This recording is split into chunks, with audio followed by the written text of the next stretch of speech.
जय श्री ओम नमः सिद्धेभ्यः। नमो अर्हन्ताणं नमो सिद्धाणं नमो आयरीयाणं नमो वज्झायाणं नमो लोये सव्वसागुणं। मंगलं भगवान् वीरो मंगलं गौतमो गणी मंगलं कुंदकुंदार्यो जैन धर्मोस्तु मंगलम्। सर्वमंगलमांगल्यं सर्वकल्याणकारकं प्रधानं सर्वधर्माणां जैनं जयतु शासनम्। वंदितु सौवसिद्धे धुवमचलमणोवमं गदिं पत्ते वोच्छामि समयपाहुड मिन्नमो सुदकेवली भणिदं। नमः समय साराय स्वानुभूत्या चकासते चित्स्वभावाय भावाय सर्वभावान्तरच्छिदे। अध्यात्म के जोर में जो एकांत अपार निराकरण को कहा यह साधवाद अधिकार। आचार्य कुंद कुंद देव विरचित समय सार परमागम आचार्य अमृतचंद्र कृत इसकी आत्मख्याति टीका। ग्रंथ की टीका पूर्ण होने के पश्चात आचार्य अमृतचंद्र देव परिशिष्ट लिख रहे हैं और परिशिष्ट में स्याद्वाद के माध्यम से वस्तु व्यवस्था समझा रहे हैं, सिद्ध कर रहे हैं कि ना ठीक नहीं है, वो तो प्रसिद्ध है अपने आप में, समझा रहे हैं और साथ में उपाय उपेय भाव इसको भी समझाएंगे। अभी अपन ने जो मंगलाचरण का छंद पढ़ा, अमृतचंद्र आचार्य को ये अधिकार लिखने की आवश्यकता क्यों महसूस हुई? क्योंकि अध्यात्म के जोर में जो एकांत अपार। वैसे तो सारे ही जगत को जयचंद जी छाबड़ा जैसा कहते हैं व्यवहार का पक्ष पड़ा है और साथ में भेद रूप व्यवहार का पक्ष पड़ा है, उसमें तो उलझा हुआ है। साथ में वो भेद रूप व्यवहार के साथ क्रियाकांड वाले व्यवहार का भी पक्ष पड़ा हुआ है, वो सारा बहता जा रहा है उसमें से निकालने के लिए अध्यात्म पर जोर दिया और अध्यात्म पर जोर दिया। अब उसका जोर दिया तो फिर उसको एकांत की आशंका होने लगी। अब उस एकांत को दूर करने के लिए ये साधवाद अधिकार लिखते हैं। और यहाँ एकांत से मुख्य रूप से क्या बात कही गई है कि मुख्य रूप से आत्मा को ज्ञान मात्र सिद्ध किया। बस आत्मा ज्ञान मात्र है, जान गो दुजो भाव, बस एक ज्ञायक भाव ज्ञान मात्र है। टंकोत्कीर्ण ज्ञायक भाव, विज्ञान घन स्वभाव, बस ज्ञान मात्र। वैसे तो दादा ने जो दोहा लिखा उसमें इस बात को स्पष्ट कर दिया है। ज्ञान मात्र इस शब्द में है अनंत गुण व्याप्त, गायक भी कहते उसे प्रकट पुकारा आप्त। लेकिन ये उसके लिए है जो वस्तु स्वरूप को समझते हुए ये बात सुन रहा है, समझ रहा है, कि नहीं समझता उसके लिए वो एकांत जैसा खड़ा हो जाएगा। उसके लिए स्याद्वाद की सिद्धि कर रहे हैं। तो प्रारंभ में स्याद्वाद क्या है और अनेकांत क्या है इसकी चर्चा की। और आत्मा को जो ज्ञान मात्र कहा है, वो ज्ञान मात्र कहने पर भी उसमें सहज अनेकांतपना घटित होता है। घटित होता है, घटित करने की बात नहीं कर रहे, प्रकाशित ही होता है। ज्ञान मात्र वस्तु है ना, पदार्थ है ना, द्रव्य है ना, तो यदि वह द्रव्य है तो उसमें सहज ही ये पहलू भी घटित होंगे। आत्मा भले ही ज्ञान मात्र है, तब भी वह तत् है, अतत है। स्वरूप से तत् है, पर रूप से अतत है। वह अपने अनंत गुण पर्यायों को, ये सात्विक गाथा की टीका में लिखा, अनंत पर्यायों को पीकर बैठा, किंचित मिलित आस्वाद वाला, एक अभेद अखंड, वो वैसा वो एक द्रव्य। तो उन सब का अविभाग एक द्रव्यपने से देखते हैं तो एक है, लेकिन वह एक होने पर भी उसमें व्याप्त उसके अनंत गुण और पर्याय, चूँकि आत्मा की बात इसलिए चिदंश कहा था, चैतन्य के अंश रूप गुण पर्याय भी है ना, उनकी तरफ से देखते तो अनेक हैं। सामने वृक्ष खड़ा है, एक है कि अनेक हैं? ये वृक्ष खड़ा दिख रहा है, तो क्या एक है कि अनेक हैं? यदि वृक्षत्व को देखते हो तो एक ही तो है, एक ही है। अब नीचे जड़ से लेकर के ऊपर अंतिम फूल पत्ती तक देखो, जड़ अलग है, फिर उसका तना अलग है, फिर उसकी शाखाएं अलग है, टहनियाँ अलग है, फिर पत्ते अलग है, फिर फल लगे हैं, फूल लगे, ये सब है ना। तो अब ये सब एक ही है कि अलग अलग हैं? जड़ है वो तना नहीं है, तना है वो टहनियाँ नहीं, सब अलग अलग हैं। तो अलग अलग हैं सभी, तो वो अलग अलग है, उनकी तरफ से देखते हो वो एक नहीं है, सब अनेक हैं। लेकिन वे अनेक है तो फिर अकेला कहीं एक पत्ता पड़ा होगा तो वो भी वृक्ष है ना, वो भी वृक्ष हो जाएगा।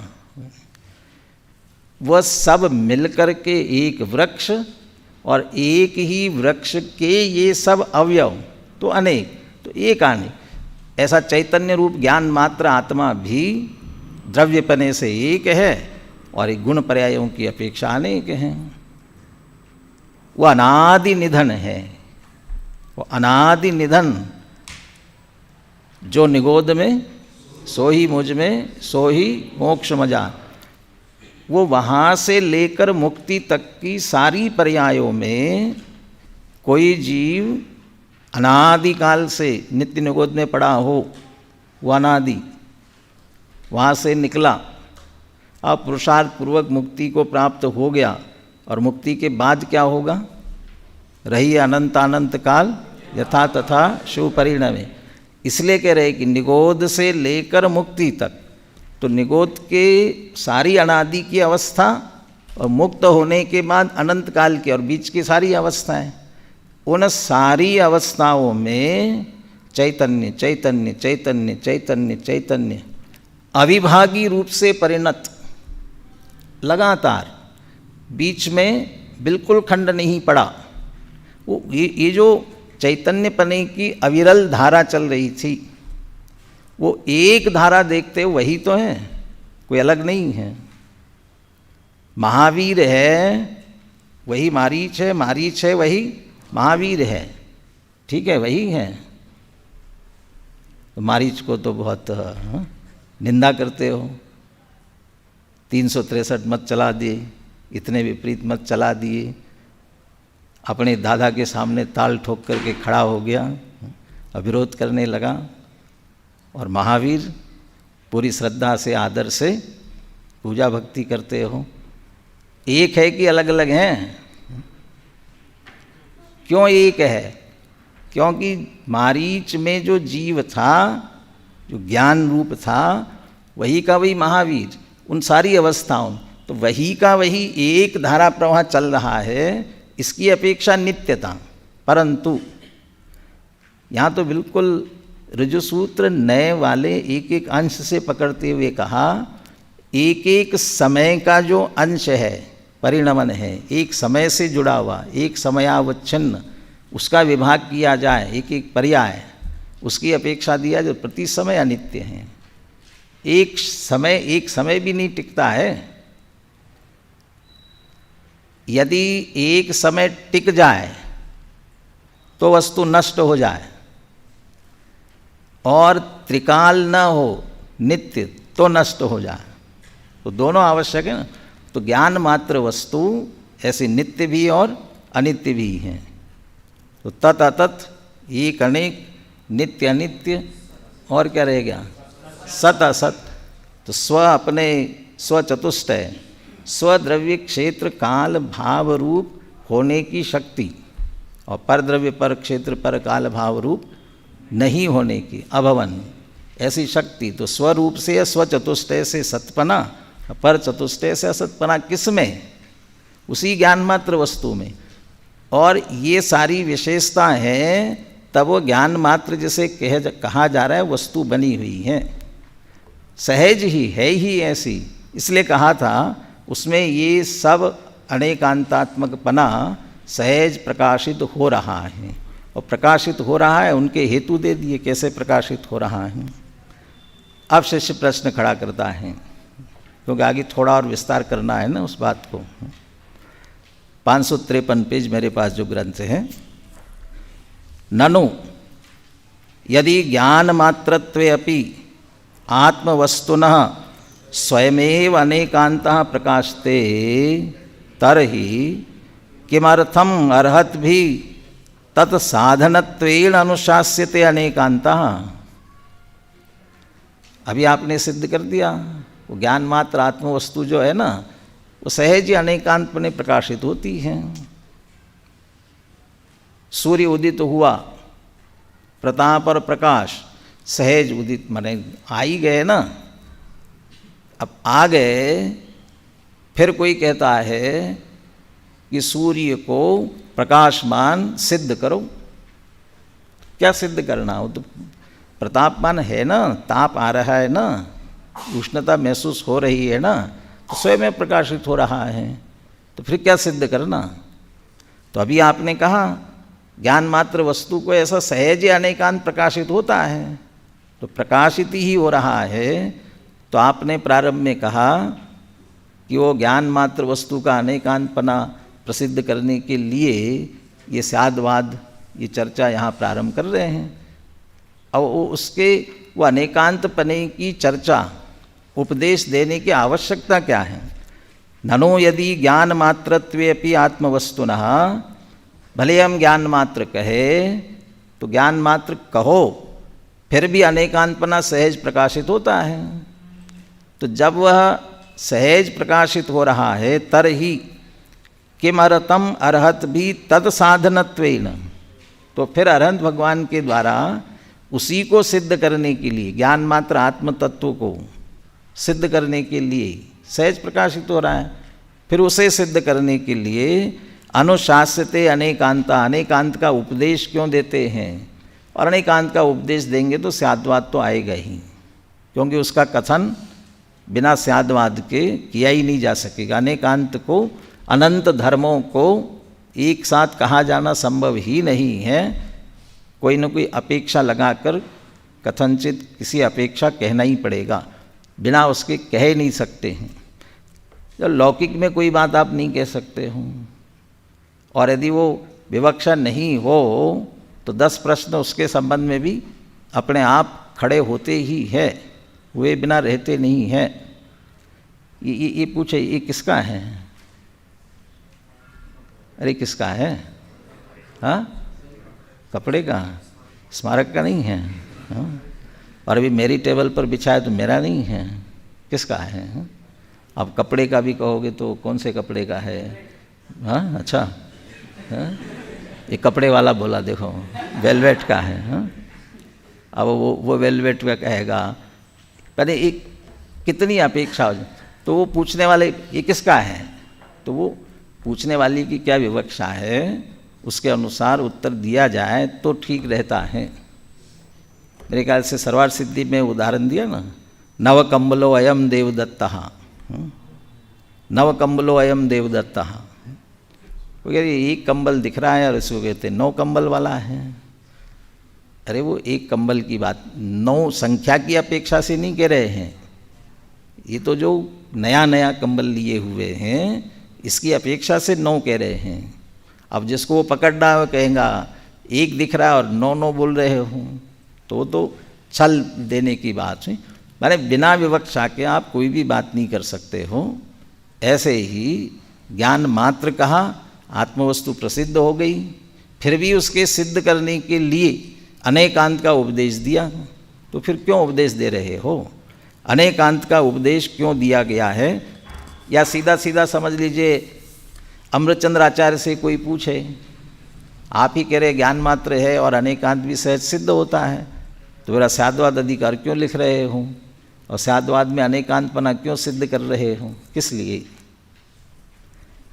उत्तर देते हैं, अज्ञानिनाम ज्ञान मात्र वस्तु प्रसिद्ध्यर्थम इति ब्रूमः। अज्ञानियों के लिए वो ज्ञान मात्र आत्म वस्तु की प्रसिद्धि के लिए, ज्ञान मात्र है, अनेकांत स्वरूप है, परंतु अज्ञानियों को प्रसिद्ध नहीं है। अब 2 तरह के अज्ञानी, एक जो एकांत पक्ष पकड़ करके बैठे हैं वो अज्ञानी, वो इसमें से किसी एक ही पक्ष को लेकर के बैठे हो, या तो वो ज्ञान मात्र वस्तु आत्म वस्तु कोई पुरुष कहे, कोई चेतन कहे, कोई भी कहे, लेकिन वो कहे कि वो मात्र नित्य है, कोई कहे कि बिल्कुल अनित्य है, कोई कहे कि वो एक है, कोई कहे अनेक। इस तरह से जो एक पक्ष लेकर के बैठा है और जैसा वो पक्ष मान करके बैठा है वो अज्ञानी के लिए बहुत कठोर शब्दों का प्रयोग करने वाले अमृतचंद्र आचार्य जी, जो कलश लिखेंगे वो कलशों में सीधा सीधा पशु शब्द का प्रयोग करने वाले हैं। वो अज्ञानी, तो उनको वो ज्ञान मात्र आत्मा है तो सही और वो अनेकांत स्वरूप ही है, उनको प्रसिद्ध नहीं है, उनको समझ में नहीं आती हैं, उन्हें सिद्ध करके बताना चाहते हैं वह आत्मवस्तु ऐसी है तर्क से युक्ति से, वो उनके लिए। तो अज्ञानी नाम ज्ञान मात्र आत्मवस्तु प्रसिद्ध्यर्थम। और दूसरा, भले अनेकांतात्मक वस्तु समझ तो रहे, मान रहे हैं, एकांत पक्ष वाले अपने आप को नहीं मानते। जिनेंद्र भगवान की वाणी हम सुनते हैं, समझते, जिनेंद्र भगवान ने अनेकांत स्वरूप कहा है, हम भी उसे अनेकांत स्वरूप मानने के लिए तैयार हैं, लेकिन प्रसिद्ध नहीं माने ऐसा ही है। इस तरह से अभी अनुभव में नहीं आ रहा है। तो क्यों अनुभव में नहीं आ पा रहा है? वो उसमें से किसी न किसी एक पक्ष को पकड़ करके उनका अभी बैलेंस किसी न किसी एक तरफ ढल रहा है। उसमें से ही वो दोनों तरह से वस्तु का निरूपण किया है, अनेकांतात्मक भी है और ज्ञान मात्र भी है। अब अनेकांतात्मक कहते हैं तो अनेक भेद प्रभेदों में उलझ जाते हैं, और ज्ञान मात्र कहते हैं वो सब उठाकर छोड़ देते हैं, अकेला ज्ञान मात्र मानकर बैठ जाते हैं। उन्हें भी ये कहते हैं ज्ञान मात्र कहा, लेकिन वह अनंत धर्मात्मक वही वस्तु है, कोई अलग नहीं है। अनेकांतात्मक वस्तु का पूरा स्वरूप समझ करके, मान करके, अब उसमें विकल्प निर्विकल्प हो करके स्थिर होना है, और उसके लक्षण से, उसके मूल स्वभाव से निर्णय करके उसमें स्थिर होना है, वहाँ ज्ञान मात्रपना आएगा। ये दोनों का निश्चय व्यवहार कहो, प्रमाण नहीं कहो, वो इन सब का बैलेंस बराबर होना चाहिए। तो उन्हें भी ज्ञान मात्र वस्तु अनुभव में प्रसिद्ध हो, उनकी श्रद्धा में आए, उनके अनुभव में आवे, वो उनके लिए भी ये सिद्ध करना चाहते हैं, ताकि उनका एकांतपना एक तरफ ढलता हुआ वो विकल्प निकल जाए और निर्विकल्पता की तरफ आगे बढ़े। तो अज्ञानी नाम ज्ञान मात्र वस्तु प्रसिद्ध्यर्थम आत्मवस्तु प्रसिद्ध्यर्थम इति ब्रूमः। न खलु अनेकांत मंत्रेण ज्ञान मात्रम आत्मवस्तु एव प्रसिद्ध्यति। ज्ञान मात्र आत्मवस्तु है तो सही, लेकिन अनेकांत के बिना सिद्ध ही नहीं होती है। ज्ञान मात्र अभी दोनों तरह से जैसा कहा, उसकी सिद्धि, उसकी प्रसिद्धि, उसका निर्णय अनेकांत के बिना नहीं होता। इसलिए अनेकांत के माध्यम से उसका उपदेश देते, उसे समझाते हैं। तो समझना भी है और समझकर वह सब अनेक भेद प्रभेदों को गौण भी करना है। गौण करना है, निषेध नहीं करना है। गौण करने को कहते तो निषेध करता है, और निषेध माने उस विकल्प, निषेध मत करो, निषेध मत करो, तो उन्हीं में उलझा रहता है। तो ये बराबर बैलेंस बने, इसके लिए अनेकांत के बिना ये संभव नहीं है। इसलिए यहाँ ये इसका उपदेश देते हैं। तथा ही, अब थोड़ा सा कठिन लगेगा तो ध्यान से सुनने का प्रयास करना और समझने का प्रयास करना। अभी भी एक पैराग्राफ थोड़ा सरल लगेगा, लेकिन उसके बाद 1-2 पॉइंट आएंगे ना, वहाँ से फिर और थोड़ा सा कठिन होते जाएगा। तथा ही, तथा ही कह करके अभी जो बात करने जा रहे हैं, ये पुनः सब द्रव्य, सब वस्तु, सब पर घटित होने वाले अनेकांत की बात अभी कर रहे हैं। फिर उस ज्ञान मात्र वस्तु पर आएंगे, आत्म वस्तु पर फिर आएंगे। अभी सामान्य बात करते हैं। यह ही स्वभावतः एव बहुभाव निर्भरे विश्वे सर्वभावानां स्वभावेन अद्वैते अपि, मेरे इसमें द्र छपा है, अद्वैते अपि, स्वभावेन अद्वैते अपि द्वैतस्य, अब यहाँ भी फिर एक गलत हुआ है, निषेधुम अशक्यत्वात्, ध पहले आ गया, श बाद में चला गया। निषेधुम अशक्यत्वात् समस्तमेव वस्तु, वस्तु में 2 मात्रा लग गई, ऊ की मात्रा भी लगी और ए की मात्रा भी लगी। समस्तमेव वस्तु स्वपर रूप प्रवृत्ति व्यावृत्तिभ्याम उभय भाव अध्यासितम एव। मूल बात इतना कहना चाहते हैं, बीचों बीच में ना, समस्तमेव वस्तु, समस्तमेव वस्तु माने सारी वस्तुएं, सारे पदार्थ, जगत के जितने पदार्थ है वो सारे के सारे पदार्थ, और अंतिम शब्द है उभय भाव अध्यासितम एव, उभय भावों से सहित है, दोनों प्रकार के भावों से सहित है सारे पदार्थ जगत के। वे 2 भाव कौन से होंगे? कि वे 2 भाव है अस्तित्व और नास्तित्व, अस्ति नास्ति, सत असत। जगत के सारे पदार्थ ही अस्तित्व और नास्तित्व इन दोनों भावों से सहित है। जगत के सारे पदार्थों में अस्तित्व नास्तित्व दोनों भाव एक साथ है। ये अनेकांतपना सभी द्रव्यों का, सभी पदार्थों का है। कैसा है, क्यों है ऐसा? और इसके बिना उनका भी वस्तुपना नहीं बनेगा, सारे पदार्थों का। अस्ति नास्ति दोनों के बिना उनका सबका वस्तुत्व नहीं बन पाएगा। स्वभावतः एव बहुभाव निर्भरे विश्वे, विश्व किसे कहते हैं? विश्व, हाजी, अरे शास्त्रियों, विश्व किसे कहते हैं? 6 द्रव्यों के समूह को विश्व कहते हैं। हाजी, 6 द्रव्यों का समूह विश्व है। हाजी, तो जाति अपेक्षा तो लगाई नहीं आपने। अब वो कहोगे हम तो साधवादी हैं, हाँ? हमने तो लगाई, आपने सुनी नहीं, समझी नहीं। चलिए ठीक है, आप साधवादी तो समझ लेते हैं। अच्छा, जाति अपेक्षा 6, तो दूसरी विवक्षा क्या होगी? संख्या अपेक्षा कितने? अनंत। अरे अनंत द्रव्यों का समूह, समूह रूप जो विश्व है, इस बात को यहाँ अमृतचंद्र आचार्य किन शब्दों में कह रहे हैं? विश्व कैसा है? कैसा है? बहुभाव निर्भरे विश्वे, कैसा विश्व है? बहुत भावों से भरा हुआ। कौन से भावों से भरा हुआ?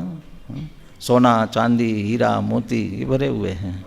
भाव कौन से? भाव माने अच्छा, कुछ सज्जन है, कुछ दुर्जन है, कुछ मध्यस्थ है। कैसे हैं? सत्वेषु मैत्रीम गुणिषु प्रमोदम क्लिष्टेषु जीवेषु कृपापरत्वम माध्यस्थ भावम विपरीत वृत्तौ सदा ममात्मा विदधातु देव। कितने कितने तरह के लोग हैं। कुछ माध्यस्थ वाले, कुछ विपरीत वृत्ति वाले हैं, कुछ गुणों से अधिक है। कैसे कैसे कैसे कैसे परिणाम करना। बहुत भावों से भरे हुए हैं ना। यहाँ भाव शब्द किसके लिए आया? द्रव्यों के लिए। यहाँ भाव शब्द द्रव्यों के लिए, क्योंकि विश्व जो है अनेक द्रव्यों से भरा हुआ और बहुभाव, बहुत प्रकार के, 6 प्रकार की जाति अपेक्षा और संख्या की अपेक्षा अनंत। वो अनंत जो द्रव्य है उनसे बिल्कुल भरा हुआ, एक मेक बहुभाव निर्भरे। किसने बनाया ऐसा? इसको किसने बनाया? स्वभावत एव स्वयं किन्हू न कर्योण धरे को षट द्रव्य मयी न हरे को। ये स्वभावत एव बहुभाव निर्भरे विश्वे। तो सारे अनेक द्रव्यों से भरा हुआ जो विश्व है, ये सारे भाव भरे हुए हैं। तो कैसे रहते हो? क्या रहते, कैसे रहते हैं?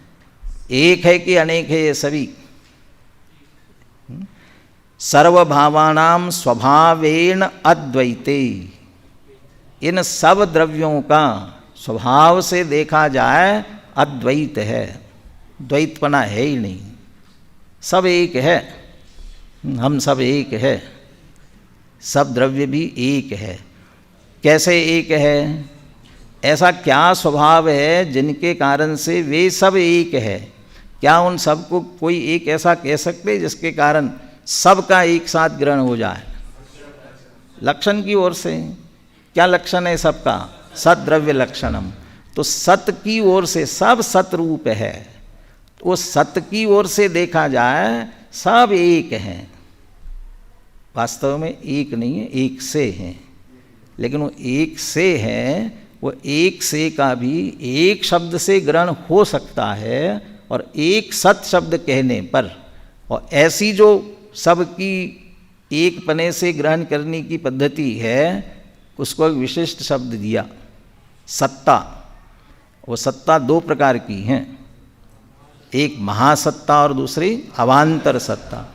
वो जो महासत्ता है, सत कहने पर जगत का कौन सा पदार्थ छूट जाता है? बताओ, कोई छूट गया हो बता दो। अब आप बता दोगे तो कहेंगे है कि नहीं है। यदि है तो सत्य में शामिल हो गया, और नहीं है तो नहीं है तो सत्य में कैसे शामिल हो सकेगा? और नहीं है तो विश्व में आएगा ही कैसे? सब जितने पदार्थ हैं जो संख्या अपेक्षा अनंतानंद, वो सब सतरूप है। और वो सत्य कहने से सबका संग्रह होता है।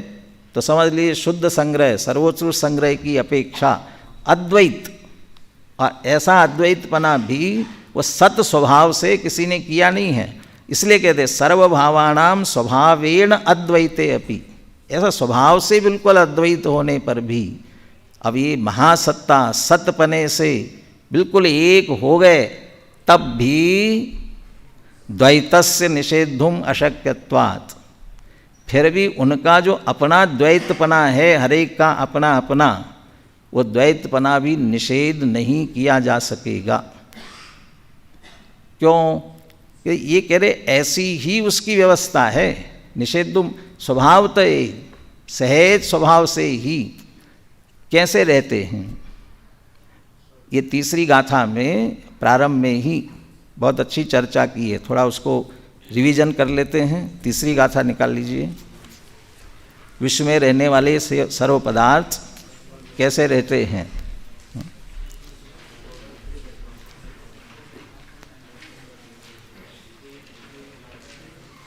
गाथा भी बोलिए जरा सब मिल करके।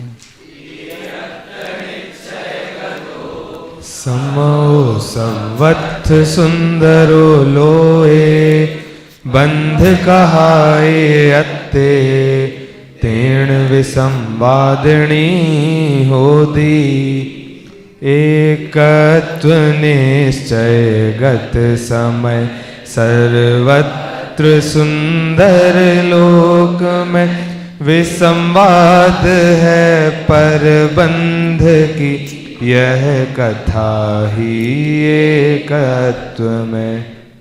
एकत्व निश्चयगत समय सर्वत्र सुंदर लोक में, लोक भी बताने वाले हैं टीका में लोक क्या है। और वो समय सुंदर है। कौन समय, कौन सा समय? तो समय में अर्थ क्या है? देखिए वो सीधा ही टीका से देखते हैं। समय शब्देन अत्र सामान्येन सर्व एव अर्थो अभिधीयते। इस टीका, इस गाथा में जो समय कहा है उससे सारे पदार्थ ग्रहण हो जाते हैं, सब पदार्थों की बात है। यहाँ भी स्वभावतः एव सब द्रव्यों पर जो बात घटित की है ना, वो सब पदार्थ सर्व एव अर्था। क्यों, किस तरह से? समयतः एक ही भावेन स्वगुण पर्यायान गच्छति इति निरुक्ते। सम अय, एक साथ ही अय गच्छति, किसे? अपने गुण पर्यायों को। तो गुण पर्याय व द्रव्यम, कौन सा द्रव्य है ऐसा? ये सारे द्रव्य। इसलिए समय शब्द में सारे द्रव्य आ गए। सारे माने कौन कौन से? ततः सर्वत्रापि धर्म अधर्म आकाश काल पुद्गल जीव द्रव्यात्मनि लोके। अब यहाँ समझ लीजिए उसकी ये व्याख्या है, या यहाँ जो लिखा उसका संक्षिप्त में लिखा, बहुभाव निर्भरे विश्वे। बहुभाव निर्भरे विश्वे, विश्व माने लोके, और बहुभाव निर्भर किस किस से भरा हुआ है? धर्म अधर्म आकाश काल पुद्गल जीव, इन सब से भरा हुआ जो लोक है, ये सभी द्रव्यात्मक लोक में। अब स्वभावतः, स्वभाव से भी कैसे रहते हैं? ये यावंत केचनाप्यर्थाः ते सर्व एव स्वकीय द्रव्यांतर मग्न अनंत स्वधर्म चक्र चुंबिनो अपि। अपने अपने द्रव्य के अंदर जो उसके अपने अनंत स्वधर्म है, गुण है, स्वभाव है, शक्तियाँ हैं, धर्म है, जितने भी अनंत धर्म न तत्वम, वो अनंत धर्मात्मक जो है वो उन सब का तो स्पर्श करता है, क्योंकि उससे तन्मय है अपने धर्मों के साथ, अपने गुणों के साथ में। चुंबिनो अपि परस्परम अचुंबनतः। लेकिन वे जो सब रह रहे हैं ना विश्व में, वो एक दूसरे का स्पर्श नहीं करते हैं, छूते नहीं एक दूसरे को। परस्परम अचुंबनतः। अब बिना छुए एक ही विश्व में रह रहे हैं तो कैसे रहेंगे? बिना छुए रह कैसे सकेंगे? अत्यंत प्रत्यासत्तौ अपि, अत्यंत एक दूसरे में प्रत्यासत्ति में निकटवर्ती, अर्थात एक क्षेत्र हुआ, एक दूसरे में प्रविष्ट होकर के रह रहे हैं। जहाँ धर्म द्रव्य वहीं अधर्म द्रव्य। आकाश में तो सब रह ही रहे हैं, असंख्यात कालाणु भी वो लोकाकाश के एक एक प्रदेश पर स्थित है, उसी में है। जीव और पुद्गल तो सब भरे हुए हैं। तो ये सब अत्यंत प्रत्यासत्तो अपि, सब अपने माने एक में एक होकर के रह रहे हैं, तब भी नित्य एव स्वरूपाद अपतंतः, फिर भी अपने स्वरूप को नहीं छोड़ते हैं। अब ये दोनों बातें आ गई।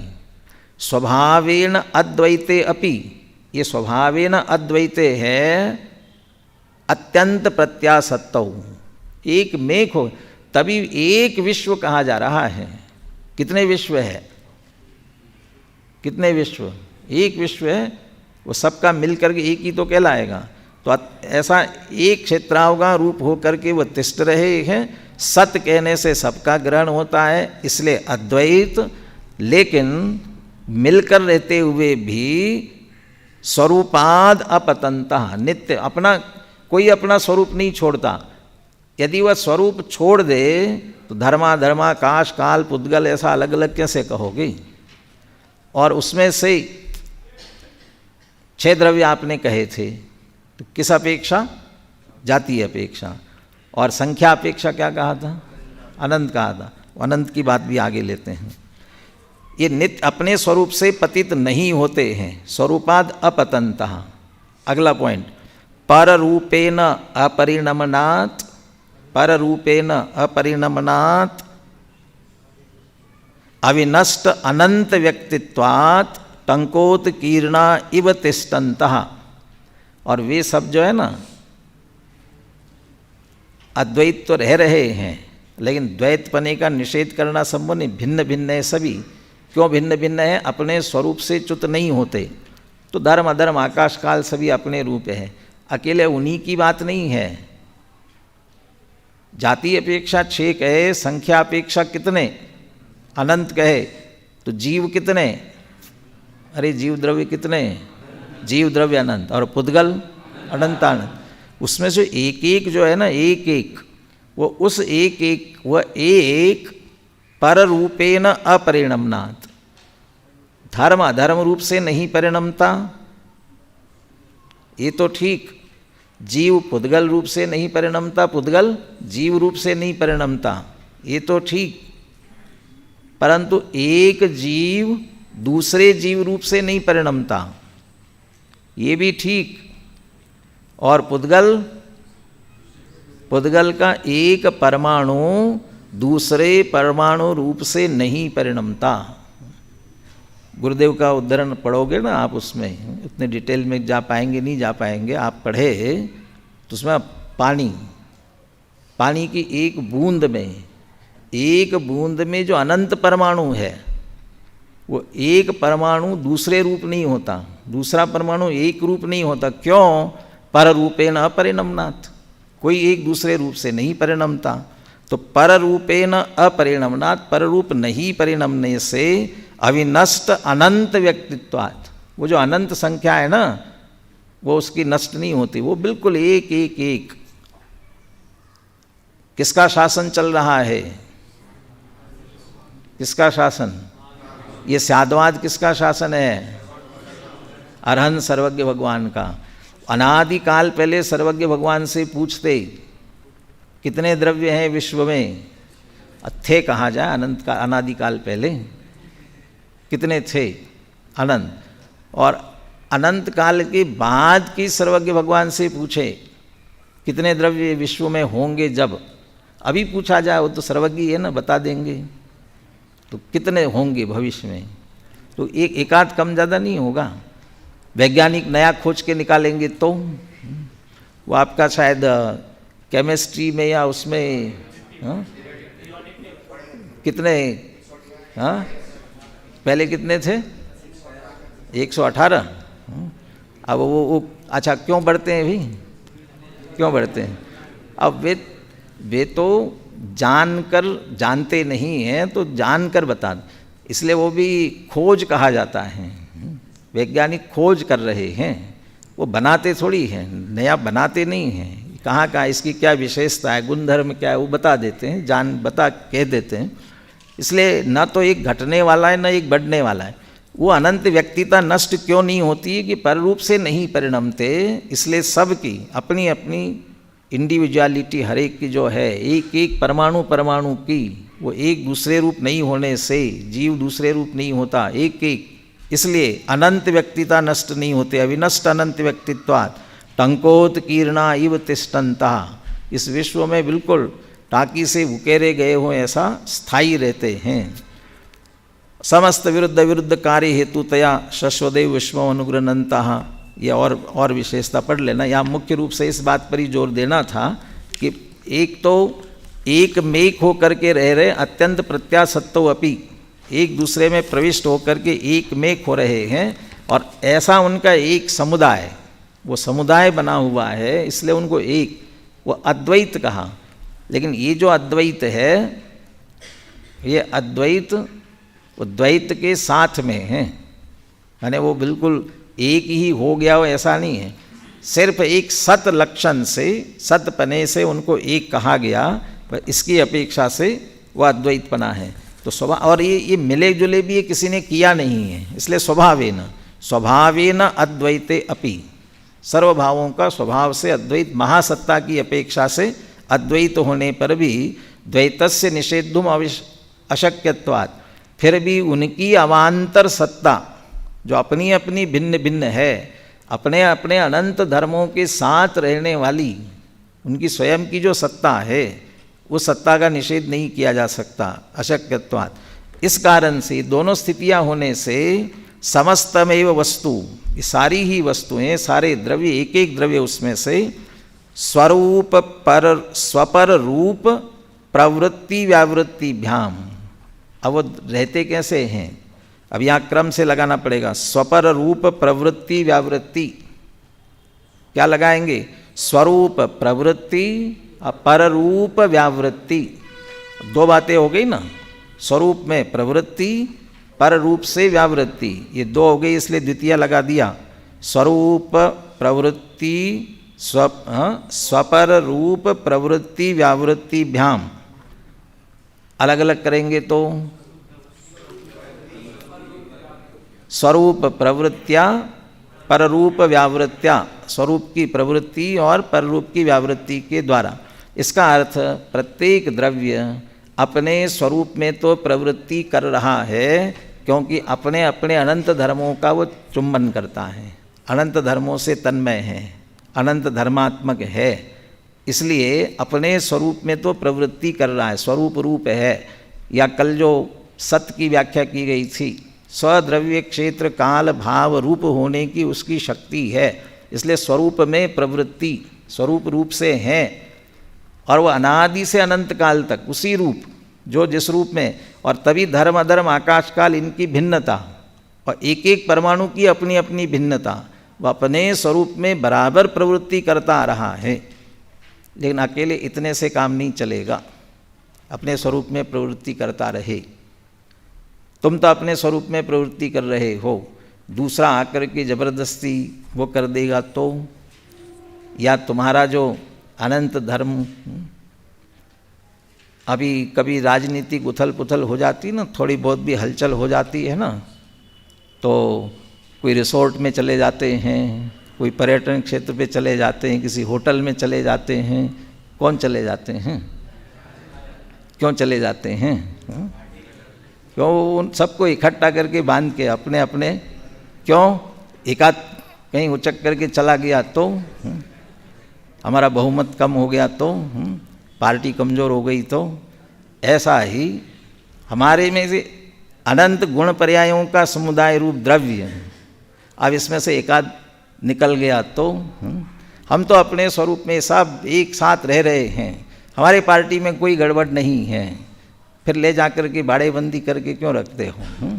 इसका मतलब कुछ शंका तो है ना जाने की। कह रहे ये स्वरूप की प्रवृत्ति के साथ, कह रहे दूसरी विशेषता है पर रूपेण व्यावृत्ति, वो साथ में पर रूप से व्यावृत्ति है। अब वो पर रूप की व्यावृत्ति में दोनों तरफ की सीमा है, पर रूप से व्यावृत्ति में ये पर में जाता नहीं है और पर इसमें आता नहीं है, अपने स्वरूप में रहता है, दूसरा अपने स्वरूप में रहता है। तो ये स्वरूप प्रवृत्ति, ये इसके द्वारा उभय भाव अध्यासितम, ये स्वरूप की प्रवृत्ति से इसकी सत्ता बनी हुई अस्तित्व है ये, और पर की व्यावृत्ति से, पर से व्यावृत्ति, पर नहीं, दूसरे का जो निषेध किया जाएगा ना उसको नास्ति कहा जाएगा। सारे द्रव्यों की व्यावृत्ति, व्यावृत्त है उन सब से, इसलिए उनसे नास्ति। एक अस्ति और अनंत नास्ति, वास्तव में अनंत नास्ति नहीं है, नास्ति भी एक ही है, लेकिन अनंतों की तरफ से हैं, उन सब की अपेक्षा से उसकी नास्ति है। ये उभय अध्यासितमेव, तो सारे ही पदार्थ इस प्रकार से एक एक द्रव्य की सत्ता बनी हुई है, एक एक की।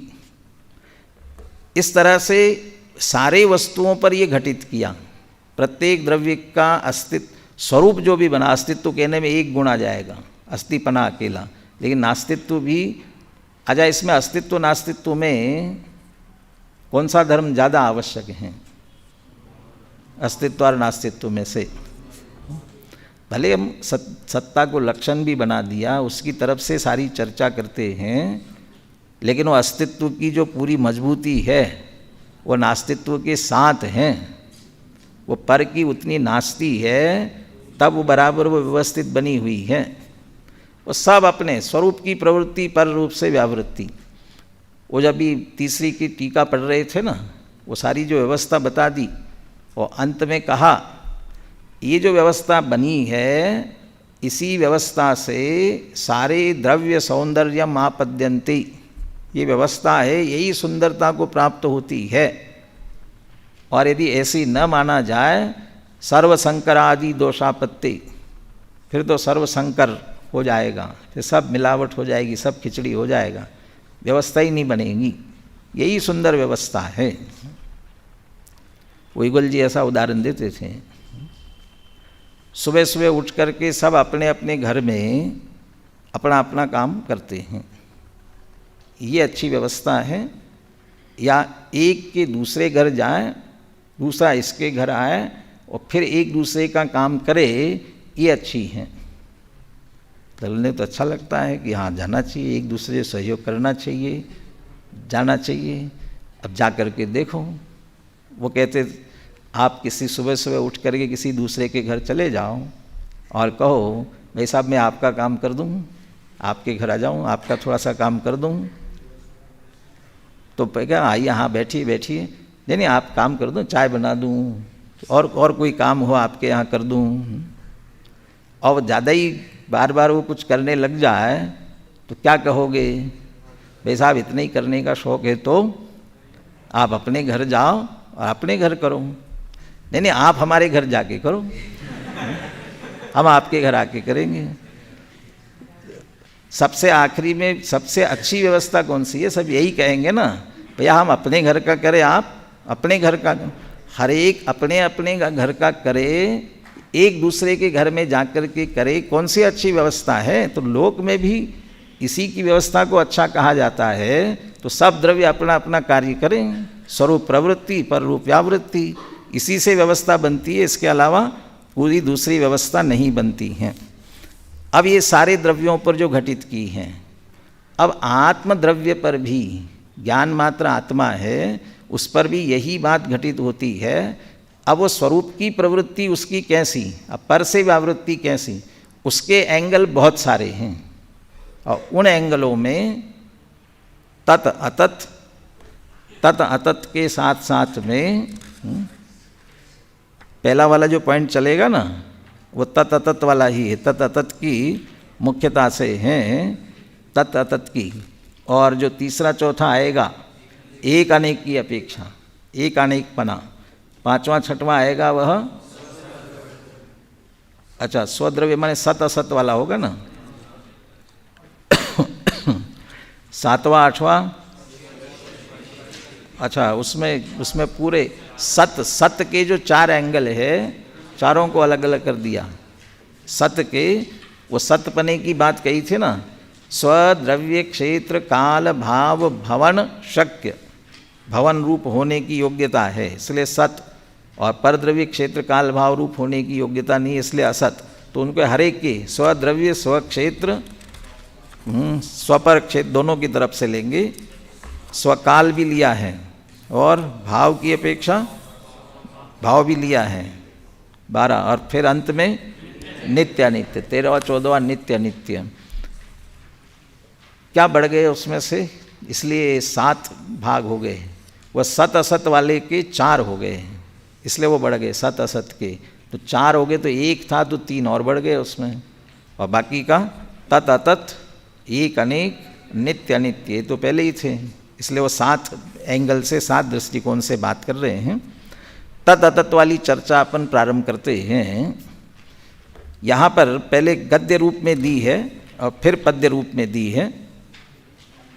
दादा ने अनुशीलन में जो 1-2 नंबर का तत् अतत वाला बोल लिया, तो तत् अतत वाला बोल लिया तो इससे संबंधित जो कलश है वो उसके साथ ही ले लिए। फिर उसके बाद तीसरा चौथा उसका फिर 2-2 कलश भी सबके हैं, वो भी तो अपन भी दोनों कलश भी एक साथ लेते चलेंगे। आज सिर्फ गद्य वाला अंश पढ़ करके कितना कठिन है इतना सुन लेना, हाँ? ताकि उतनी चने चबाने के लिए तैयार होकर के आना, थोड़े दांत अच्छी तरह तैयार करके लाना, ठीक है ना। थोड़ा हिंदी पढ़ लेते हैं इससे पहले। अब इसी बात को विस्तार से समझाते, तथाई वाली बात थी ना, इसकी चर्चा के बाद। स्वभाव से ही बहुत से भावों से भरे इस विश्व में सर्व भावों का, भाव शब्द पदार्थ के लिए है ना, द्रव्यों के लिए, पूरे द्रव्यों के लिए, स्वभाव से सत स्वभाव से अस्तित्व की अपेक्षा, महासत्ता की अपेक्षा अद्वैत होने पर भी, ये सत स्वभाव की ओर से अद्वैत बना ले रहे। सत स्वभाव, सत्ता मात्र सबका स्वभाव है, सद्रव्य लक्षणम, उसकी अपेक्षा सब एक है। आपके न्याय दीपिका के अंत में लिखा हुआ है सर्वम वै खलु इदम ब्रह्म, सब एक है, ऐसा कहा जा सकता है कि नहीं। और दूसरी तरफ ये भी कहा क्षणभंग संगमेव, माने वस्तु क्षण मात्र है, ऐसा भी कहा जा सकता है कि नहीं। ये दोनों तरफ का प्रश्न उठाया और वहाँ वही बात दी जो नए है ना, मिथ्या और सम्यक कैसे होते हैं। सापेक्षा वस्तुते अर्थकृत, निरपेक्षा नया मिथ्या। माने यदि सापेक्ष है तो सत्य वही के वही, और निरपेक्ष है तो मिथ्या है।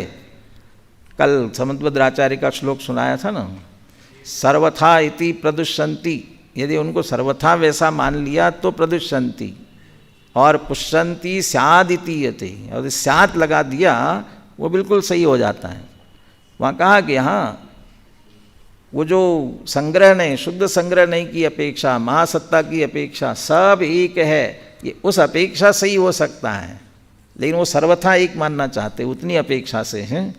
और दूसरी तरफ सूक्ष्म रुजु सूत्र नय की अपेक्षा क्षण भंग संग, ये बिल्कुल एक क्षण मात्र वस्तु है, उस नए से उस अपेक्षा कहो तब तो घटित होता है, स्यात् तो पुष्ट होता है। और आप सर्वथा मानते हो तो प्रदुष्यन्ति, फिर उसमें दोष खड़े होते हैं।